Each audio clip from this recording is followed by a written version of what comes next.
Hey guys, Ty Lord here with a little review on my movie nights. I just watched some movies and I actually just completed a video game I've been working on. So I'm gonna go over these movies and the video game, talk about them. Had a little movie night tonight. The girls were at a grandparents' house today with mom, so I had the house to myself to watch whatever I want. And there's no way I would have watched this movie around my kids or even my wife. This was a gift from Physical Media Mac. I got the pure adrenaline 10 action movies. I don't know about action movie I just watched. It was kind of like a horror thriller. It was called Trunk. I don't know if you can see it very well. It's just a tiny picture here. I'll read the description on the back. Look at this thing has 10 movies. I watched 2 of them. I'll get to them right now. The first one I watched is Trunk, though. That was a recommendation from Physical Media Mac over at DVDs, Nuts, and Popcorn. He actually sent me this garbage in a package. He sent me a gift package full of movies. But anyway, Trunk, let me read the back here. Okay, after being pushed into the trunk of a car by a psychotic serial killer, Megan is forced to listen to him talk about the ways he will dispose of her. Unwavered by his horrific stories, Megan plays along with his sadistic game, but will her compliance help her survive, or will it ensure her a more gruesome death? And that's kind of like the dilemma of the movie. This is pretty much everything Jeff hyped it up to be. This is a dollar store purchase, so I highly would recommend getting this at the dollar store. You might have some fun with some of these other movies, but this is a really good movie. I wouldn't watch it around any kids or anything. Really sexual in theme, really gross dialogue in this, but really good acting and really intense kind of creative scenario. This girl is she's this really pretty young woman. She's a single mother, I believe. She's in a parking garage by herself. She gets pushed into the trunk of a big like 60s Lincoln Continental, kind of a cool old car. The guy driving it's a serial killer. He has a little system, a sound system where he can talk to her through speakers and a microphone in the trunk. She's trapped in there. She has her purse with her. She has her purse with her phone and a taser and mace and all these tools in there. So it's kind of a stupid plot, but it kind of plays into the story. He's like some mastermind serial killer that's killed many women in the past. He's really psychotic, or really likes to toy with his victims. He's talking to her over the speaker in the trunk. I thought he was really freaking annoying. Like the actor was great. Like I really hated this guy, the killer. Like he was just like a. He thought he was like the better than Dahmer and all these other serial killers, and he thought he was so proud of all of the women he's murdered, but he kind of seemed like a poser, like he was just a nerd, dude. He was always taunting this poor girl, dude. This guy was freaking annoying. Like I wanted to see him die. I was actually like getting emotional. Like I want to see this guy get it. The girl in here, he's abusing her. Verbally back there, telling her all the ways he's gonna kill her, and then eventually she starts trying to get into his head and find out about his past, about how he was abused as a child. She tries to get into his head, but usually all of the psychological warfare would go back on her. Like he would usually dominate those situations. So But eventually she started getting into his head, and she found the speaker. Okay, I don't want to get into it. But the end, it's a really suspenseful movie. It's only 2 people act in this movie. There's only 2 actors and 1 car, probably very low budget. the girl in there was Jennifer Day. She's really, really beautiful girl, good performance. A lot of this movie, her dialogue, like she tries to get into his head. She has like kind of like sounds like phone sex with him, like she's trying to get into his head and turn him on. And in any other situation, you might get off on that, on the stuff she's saying. Like if you edited this in another way, it could be a different type of movie. But in the dire circumstance here, it's not really arousing at all. It's kind of like a disturbing situation. But Trunk, I highly recommend, from the Pure Adrenaline 10 action movie pack. You can get it at the old Dollar Tree. If you see that, pick it up and watch Trunk. It's really good movie, serial killer horror thriller movie. Really low budget, only 2 actors and 1 car driving through the city, all done with dialogue. There's not really any even cutaway scenes. They are, but they just only 2 actors in this whole movie, so all just kind of driving around in dialogue. Very impressed by it. I don't know about any of these other movies, so definitely give Trunk a watch. A really good movie. The girl in there is amazing, and the guy is amazing. I couldn't stand the villain in here. He was such like a poser. He was like a nerd poser little bitch. Oh man, I couldn't stand the guy. So wait and watch and see if he gets his or not. You don't know, but it's a fantastic movie, I would say. Directed by the director's name was Straw Wiseman, and I'm not really familiar with his work, but Straw Wiseman sounds like it would be the Scarecrow's name if you had a name, not just a Scarecrow. Straw Wiseman. No, I don't know. If the Scarecrow from Wizard of Oz started a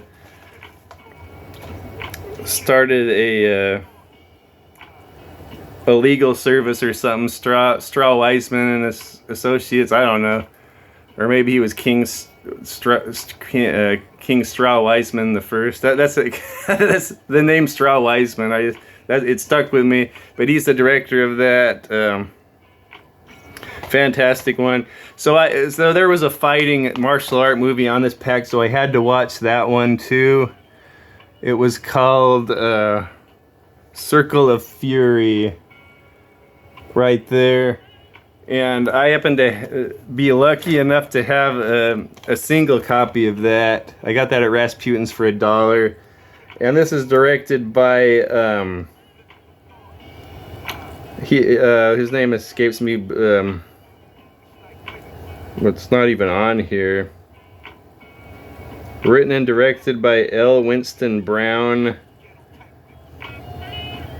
Anyway, I don't remember if that's the name I saw on Internet Movie Database, but it looked like it was the same director as one of my favorite zombie movie. My favorite low budget zombie movies called Zombies with a Z at the end. I thought I looked it up and that was the director of this, but that was like one of the most terrible movies, but terribly entertaining at the same time. Like, it's kind of like The Room, Tommy Wiseau, The Room. Like, it's just so bad you can't take your eye off of it, and it's like entertaining but bad. That zombie movie, Zombies. But anyway, if it's the same director, I could be wrong. I looked it up on Internet Movie Database, and I thought it was the same guy. But this is kind of like a New York City underground fight movie, really, really low budget. The main guy in here, I don't know what the actor's name is, Randy Spence. He kind of reminds me of Keanu Reeves. He plays a guy that came back from the war in Iraq, and he's a troubled homeless man now, and he still has like a moral compass, like he still has ethics. But he has some demons that are haunting him. Apparently, he ran away from some of his friends that were killed during gunfights, and so he has this chip on his shoulder. He thinks he's a coward, like he ran away, and he's always telling people, "I don't run away. I'm not a coward." Like, chicken? Did you call me chicken? Like Marty McFly. But anyway, so he comes back and he's a homeless. he's a martial artist, though. He grew up a martial artist, and of course, all these movies are like that. He comes back, he's homeless, he's trying to be a street entertainer or beg for money. He can't get any money. He's walking by this attractive young woman who has her purse snatched. He chases down the purse snatcher and beats the crap out of him with martial arts. And then he gets the purse and takes it back to the girl, but he's digging through her money pouch and finds this wad of cash, and he's deciding whether he should keep it or not. And he ends up pocketing it, and he takes the purse back. He's, oh yeah, I caught him, but I think he got away with the money, but I got your purse. He goes, oh no, that was my rent money, like that was 2 weeks worth of pay or whatever. And then, so she's appreciative of him, but then his old buddy comes over. I don't remember the actor's name. He was pretty good, the bad guy. He kind of sounds like Tracy Morgan, but he's like a big buff guy. He kind of has that New York accent. But anyway, he comes up. He says, "Hey, buddy, where you been? It's good to see you." And that girl gets spooked out by this guy. Like, oh, I don't like anyone who's friends with this guy. She takes off. His buddy is, I think that's him there. He takes him back to his gym. He says, "Oh yeah, we're starting up this gym, and I'm gonna let you run it if you can beat me up, just like in the old days when we used to do martial arts." So then he beats the crap out of his poor buddy, but he says, "You know what?" And he starts talking all this trash, like, "Oh, you're a wimp now. The military made you soft." And he beats this guy up, but then he says, "You know what? You can run my gym anyway." So this guy's, "Oh yeah, I'll do it." So he's running the gym. He's trying to clean up the place, make it legit, and pass out flyers to have a martial arts class. Meanwhile, this guy's running in underground fights. It's so freaking cheesy. I'll give it to the. It looks like they just got some like pro wrestling training room. They had a wrestling ring in there, and there's maybe like 10 spectators around there. They're supposed to be a big audience. Everyone's betting and gambling, but it looks really super amateur and low budget. But I appreciate like the feel they were going for. He runs underground fights. He's also a drug dealer, and this guy doesn't know it. So there's drug deals going around in the gym, and this guy like chases him off. He's like, no, those guys are supposed to be dealing drugs. Anyway, but then he finds that this guy is a really good fighter, so he talks him into fighting in these underground fights, and he does good, and then all the fans like him, so then he uses that as an opportunity to get them to join the martial art class.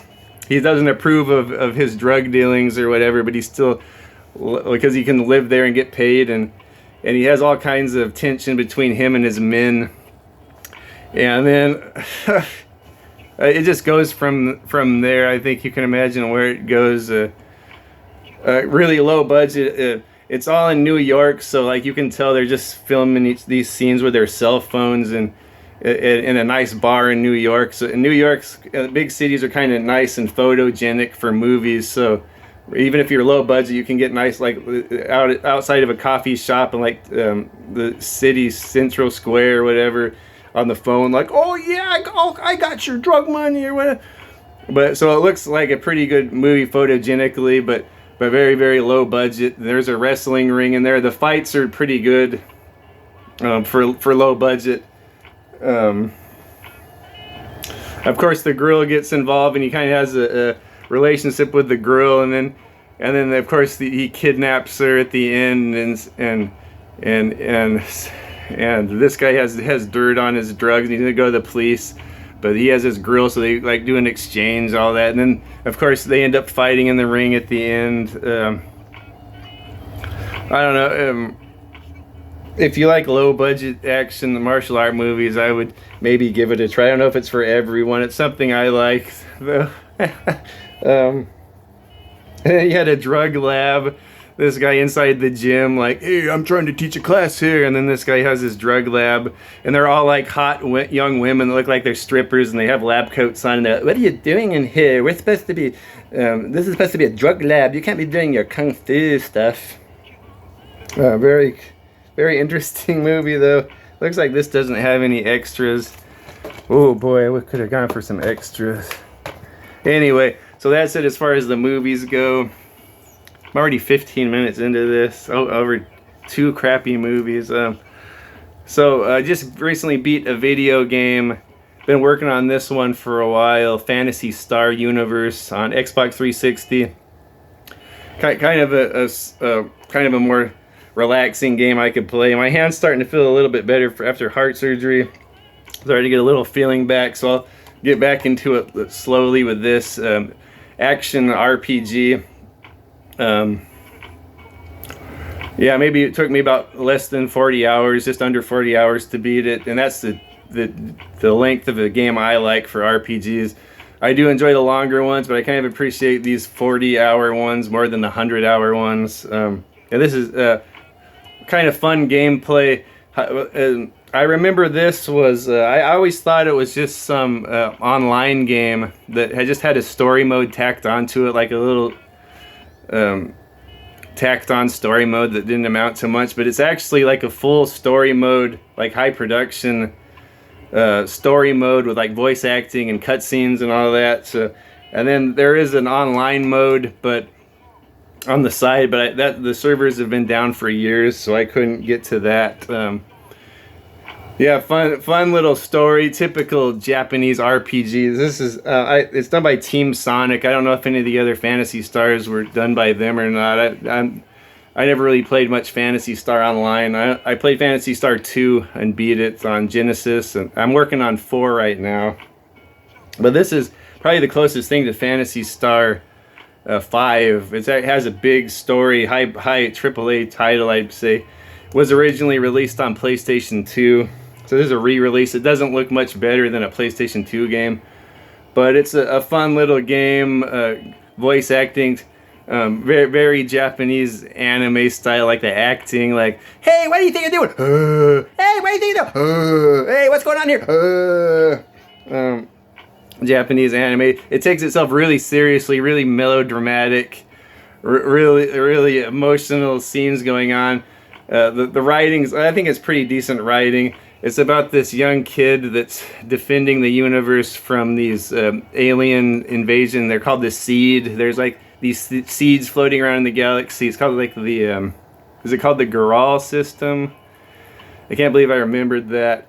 And it sends out all these alien infestations throughout the universe. I think it's the same planets as the old Phantasy Star games.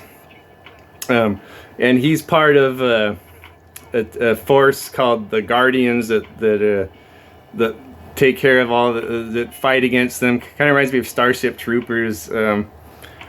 And so he has his little group of friends you meet along the way. Some of them are Guardians also. Some of them are like pirates you team up with. And all different kinds of races from these different planets. There's the humans.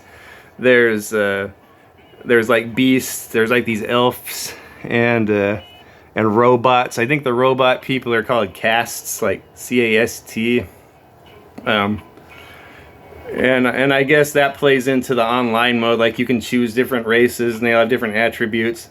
A lot of this stuff kind of was locked out of the one-player mode. There's still a lot to do in here. You can choose different class you want your little guy to be. I think his name is Ethan. You can choose whatever class you want, and each class has a different little weapon tree, and you can level up. You can do little side missions, keep doing those and level grind. That's what I did. I didn't die very much at all on this. I don't think I ever had a game over. Yeah, fun little game. About 40 hours. Cat's Games whatever turned me onto this when he was doing his little backlog blitz, he used to call it, where he would talk about all the games on his backlog he beat. This was one of them. And he kind of, it seemed like he like brushed it off, like, oh yeah, I beat this game in like 5 hours. It was pretty good. But it took me 40 hours. I don't know if it took him that quick, but I think I got I wanted to get it after what he was saying about it. Yeah, fun little game. Yeah, big epic boss fights though. The boss fights are really cool looking. The design. There's these big dragons, big monsters. This big thing that looks like a three-headed dragon, or a two or three-headed dragon. It looks like Ghidorah from Godzilla. Really cool boss fights in this. Little fun little stories. Really takes itself seriously. Gets really dramatic sometimes. Kind of childish, but kind of takes you back to like Saturday morning cartoons or whatever. Yeah, there was one other thing I was gonna say.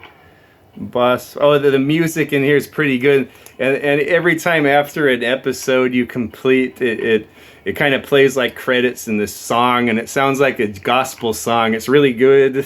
The music in here, and then it's like a TV series, like next time on Fantasy Star Universe. Then it shows you what's going to happen in the next episode, like a preview. I think that was popular around this time, like everything trying to act like a TV show. I enjoyed it though. I recommend this. It's really, really cheap if you want it on Xbox 360 or what is that thing called? PlayStation 2. That thing.